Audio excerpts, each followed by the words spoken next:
I am joined by a colleague and a very good friend, Charmaine Chamboko. She is the Secretary General for the Basketball Union of Zimbabwe, but she's served on several sporting organizations as an administrator. And because of that, I was just teasing her now. She has been in the USA over the last 2 months. Good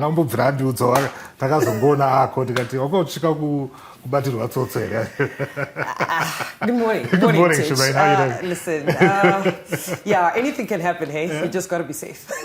But obviously it means that your work is being recognized. I understand it was through the State Department that you were able to go and spend some time in the USA for the last 2 months. Maybe let's start there in terms of how that opportunity came about and what you got to experience whilst you were in the USA.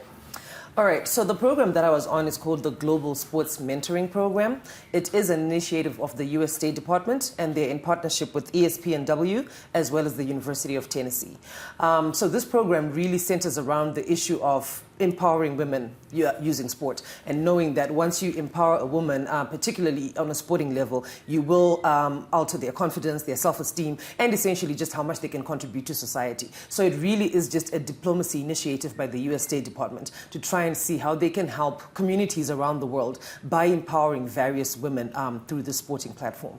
So the program is a nomination, essentially. It's a nomination by the U.S. Embassy in your country. So I was nominated by the U.S. Embassy here in Harare, and then those names and applications go to the U.S. State Department in D.C., and then that group sort of sorts out the applications that have come through. They'll do a round of interviews, and then they will essentially select. From what we heard when we were there were about 75 applications. They only chose 15 women. So it really is quite a big deal. 15 women from around the world? From around the world, wow, yes. So, from around the world. Hey, look at you. It really was a big deal. I won't hide my excitement or how big it was. There were only 2 ladies actually from Africa, me and a certain lady as well, Suma, from Tanzania. Everybody else was from the other continents as well.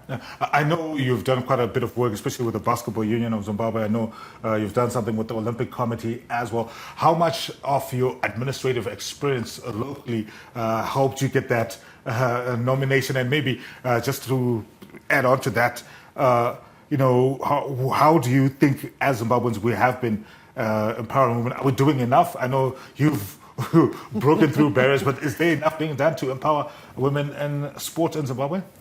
So the work that I do, the Basketball Union of Zimbabwe, and indeed the Olympic Committee, I serve on the board as well there, is essentially how I got recognized, because we did do some work with the U.S. Embassy. We had, they call it a sports envoy, where 2 basketball players came from the U.S. to do some clinics around, around Zimbabwe. And from there, that's when they were like, hey, listen, we've got this kind of program. We think you'd be good for it. Do you want us to apply on your behalf? And then it sort of went from there. So I think the more we work together with the embassy, those are the sort of opportunities that do come up.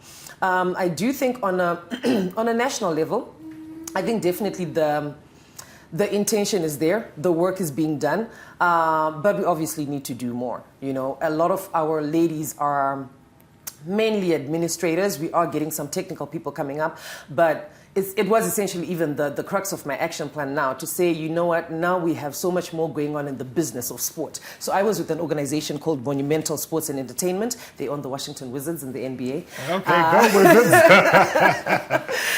Jordan doesn't still own that, does he? No. Who's Michael Jordan's not? No, it's not involved. No, there's Jordan Poole and Kyle Kuzma there. So I was. The CEO of that organization calls it the business of sport. Yeah. There's so much more now going on off the field of play. And I think that's where we need to be able to see what else we can do for our women. We definitely are doing a lot more to make sure our women are participating, but there's so much more going on around it. Administratively, for technical officials, sports broadcasters, journalism in terms of physiotherapists and nutritionists and all of these things. There's so much more going on. How much more can we make our women know that these opportunities are there, and that just because you're not good on the court, like Charmaine, doesn't mean that you can't. Took you long enough. No, I'm not good on the court. That's what I'm saying. I love basketball. The skills, just maybe not so much, right? Okay, fair but enough. I do have talents elsewhere. So there's so much more that you can still do to contribute to your sport without you being on the field of play.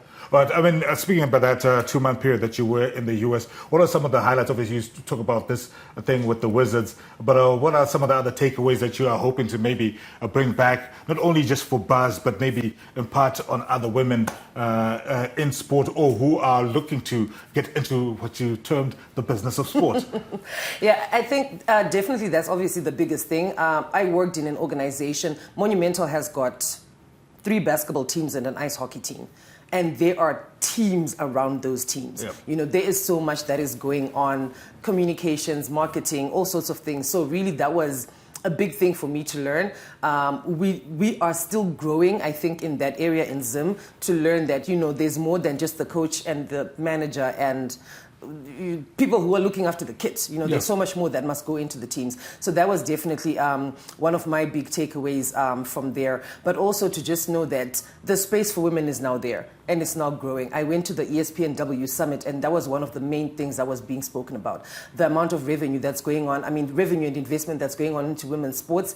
The time for women really is now. It's not just a mantra that people are saying. There's so much that is going on across various sporting disciplines that make it possible for women to be recognized and to start contributing a little bit more as well in the world of sport. Yeah, absolutely fascinating. Obviously, I'll be remiss not to talk about the Basketball Union of Zimbabwe. I know it's been a big year for you guys. You hosted the BAL qualifiers. Maybe just give us a recap in terms of what the year was like for the union and maybe looking ahead into 2025. What are some of the things that you guys will be looking to maybe dish out for us? Because we love coming to the City Sports Center and all those areas and just watching, you know, some of the best bowlers in the country doing the thing. Okay, so our seasons run from about September to about May. So we're kind of just starting off our seasons now. We do play around the provinces. Each province will play its own provincial league, and then we will come together for for national championships, which are going to happen next year in May. So what happened this year was we had our national championships. We had those out in Gweru in Midlands Province, and newcomers Basket Hounds won that championship. And then they obviously then went on to the BAL qualifiers that we held in November, earlier on this year. So that's really been what we've been we've been trying to see. We're also hoping that our ladies will be able to go to the women's version of this event, the UZ Sparks. They're the national champions. Unfortunately, we just had some issues in our zone in terms of who was meant to host. It was meant to be Mozambique. I'm sure you know the issues that are going on out there. We didn't manage to end up having that particular competition. So on a senior level, that has been what has been happening. Our under-18s, though, made it to the AfroBasket finals. We went to Zambia for the qualifiers. They unfortunately came second, but then we got a wildcard qualification to the finals that were in Johannesburg earlier on this year. So that's pretty much what we have done this year in terms of our clubs and our national teams. As we move on to next year, 2025 is an AfroBasket year. So we are hoping to maybe see some qualifying games for our senior men and our senior women. Our under-16s are meant to be playing our under-16 AfroBasket qualifiers at the AUSC Games that are going to be hosted in Windhoek in May. I'm not quite sure on the dates, but Windhoek is supposed to be hosting there. So hopefully our under-16 boys and girls will also get a chance to qualify there. And I hope you can bring the business of sports to our basketball and our basketball, because we love the game and we want to see it continue to grow. We want to see more participation. I love that even when you're articulating what has been done throughout this year and looking ahead, it's not just about the men, it's also women, but even, you know, down to the under-16 level. It shows that a lot's being done and, you know, we're creating a viable ecosystem. So that is Shemaine Chamboko, the Basketball Union of Zimbabwe Secretary General, recently in the USA, where she was part of a program that was initiated by the US State Department, and lots of learnings. And hopefully, you know, she doesn't keep them to ourselves. She can impart on them. And maybe on that note, Shemaine, I'll maybe just get you to look directly in the camera, speak to a young girl out there who maybe is looking at you as inspired, and maybe just words of encouragement. All right, that's you know what I know for a fact is that it is possible. It's going to be hard, it's going to be challenging, but we are all here to help each other. I am standing on the shoulders of other ladies who have come through the sporting department and who have done the work to make sure that the space is opened up for us. And I think mentorship and mentoring is going to be a big part in how we get our women to go out there. So find a mentor, find me, find anybody else in your sporting discipline or even across to be able to help you chart your path in how you want to go. It really is going to be the crux of what I'm doing next. I've got an organization I'm starting called Next Play to help women figure out what is the next thing that they want to do and how can they make their way there. So really, we need to help each other get there, but it is possible and we can do it. You can tell she's a sportswoman at heart. Next Play. Wow. Konapo, ipapo, BUZ Prime, DSTV channel 294, the place to be.